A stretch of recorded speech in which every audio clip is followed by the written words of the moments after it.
Everybody, JC here with another T&I toy review. And for today's review, we're going to be taking an advanced look at the upcoming DC Comics Icon 6-inch Green Lantern figure from DC Collectibles.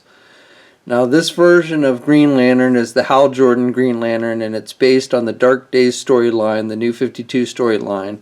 The 6-inch figure comes packaged in the same style of packaging that we've seen with the other icons. You've got the window box packaging.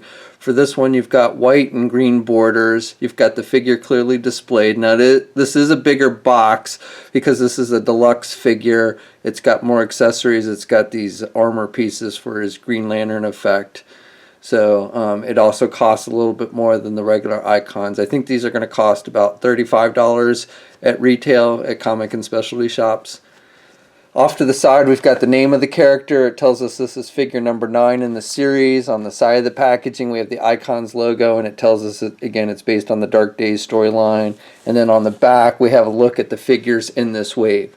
So we've got Flash, Blue Beetle, Black Adam, Lex Luthor, and Green Lantern. And all these figures are due out at comic and specialty shops tomorrow, so these will be out very soon. And then down below it tells us that the figure was designed by Ivan Reyes and sculpted by Sam Greenwell and Eric Sosa. Okay, so let's get this open and take a look at what's inside.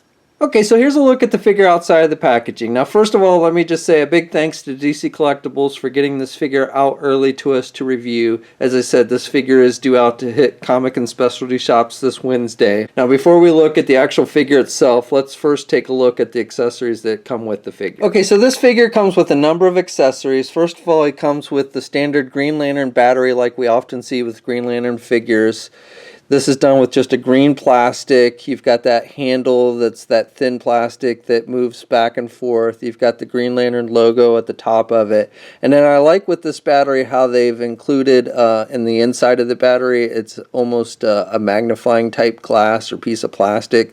So you can kind of see through it, and things on the other side when you're looking through it are kind of magnified. So I like that effect that they've given it with this battery. That's a pretty cool effect.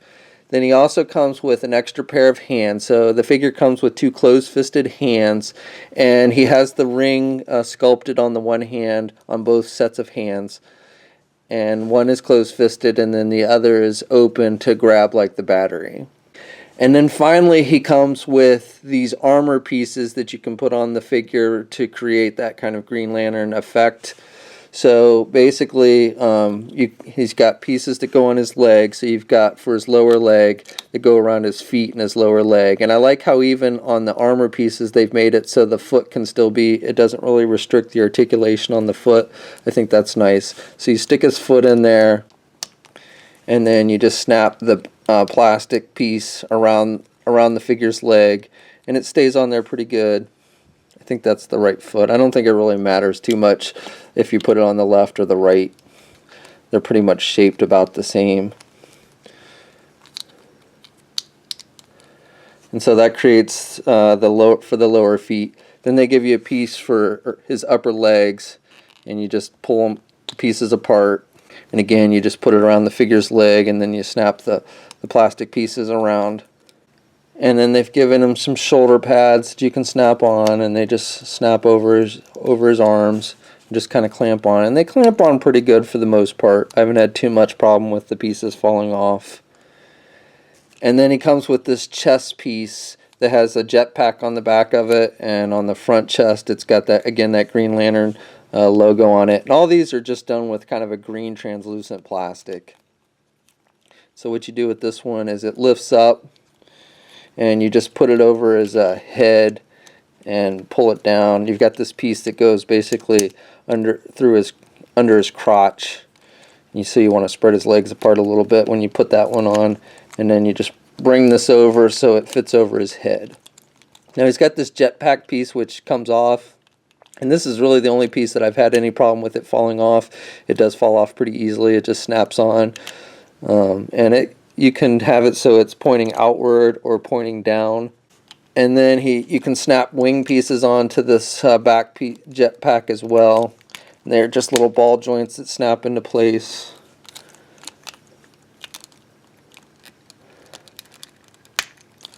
And they turn You can kind of do them forward and back a little bit. And as I said, you can also turn them. And then finally, you have a couple different hand options. So you have these two cannons that can go on the left and the right hand. And what you do with these, if you want to use these, is you just pull off his hand at the glove, basically, and then you just snap on one of these guns. And they snap in and hold nice and tight. Now he also, besides the guns, he also comes with this fist for his right hand, and this one just slips over his fist. Knocked off his shoulder pad, but it just slips over the fist like that.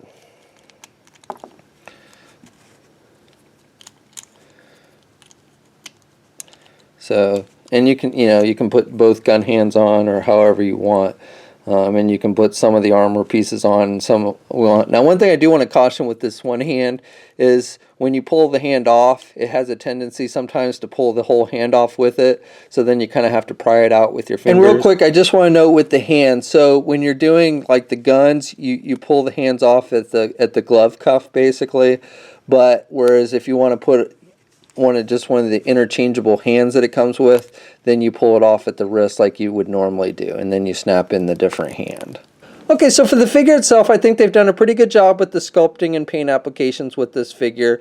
You've got some nice sculpting detail in the green portions for that armored look and with the muscles and everything, so I think that looks good. The paint applications, you've got kind of a metallic green for the green parts and a basic black for the black. You've got basic white for the gloves. Now you do have a little bit of difference in white color on the hinges of the hands than the rest of the hand, but it's not too noticeable. And then the ring on his one hand is painted green. Same with the mask, it's just painted with that metallic green, and then the whited out eyes. And the hair is just brown, no real shading or anything in the hair. Now, one thing I do want to note on the skin tone on his neck, it looks like you've got a little bit of green bleeding through here on his neck. It's not too noticeable until you start turning his head, but you do see a little bit of green bleeding through there on the skin tone of his neck. Also, I just want to note on this figure, when you're looking at him from the top, looks like you can see some holes, part of the joint on his shoulders. I didn't really notice that on any of the other icons that have been released, but with this one you do notice that he's got these holes on the top of his shoulder. And just to give you a comparison, here's a look at the 7-inch new 52 Green Lantern figure that DC Collectibles did a couple years ago, and the new 6-inch version. And I think the overall sculpting detail is pretty much on par with these two figures. I will say that on the 7-inch version, I like the face sculpt a little bit better. I like how the hair is sculpted, a little nicer looking with the hair.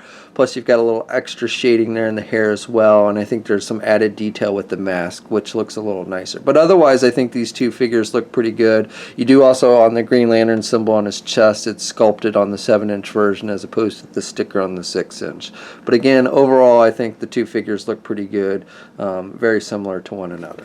Okay, so this figure stands just a little bit over 6 inches tall. He's actually appears to be a little bit taller than the Icon's Batman figure that came out in the first wave.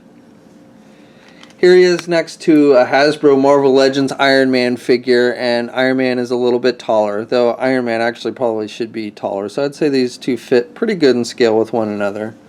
And then here he is next to one of Mattel's DC Flash figures, and you can see Flash is a little bit taller than Green Lantern as well.